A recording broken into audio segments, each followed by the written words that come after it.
ভাই তাড়াতাড়ি বসেন না দিয়ে মুন্ডা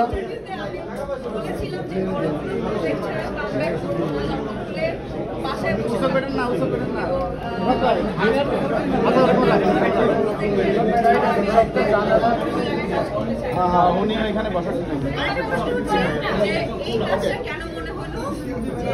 ভাই নিচে না মানে আমি কি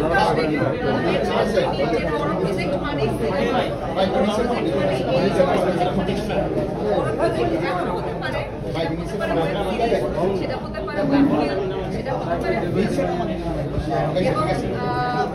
আমার কাছে এই কাজটা বড় হয়েছে এখানে রাহেন রাফি আছে এবং রাহেন রাফির সাথে একটা গল্প আছে, অনেকগুলো বড় বড় কাস্টিং আছে যাদের আসলে আমরা আপনাদের ছোটবেলা থেকে দেখে আসছে।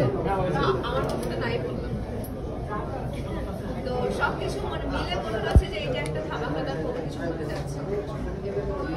আমি আসলে কোনো কাজের ব্যাপারে খুবই হয়ে গেছি ইদানিং, আমার কোনো কিছুই ভালো লাগে না।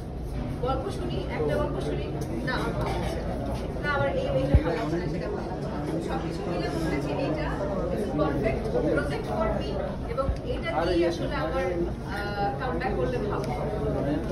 অনেকদিন পরে রায়হান রাফির সাথে কাজ করছি। রায়হান রাফি সে শুরুতে পোড়ামন হয়ে কাজ করে এসেছি, কাজ করে গেছি, তারপরে দহনে কাজ করলাম, 2টা প্রজেক্টে কাজ করছি। অনেকে অনেক সাইড থেকে জিজ্ঞেস করছিল রাফির কাজ তুমি কেন করছো না।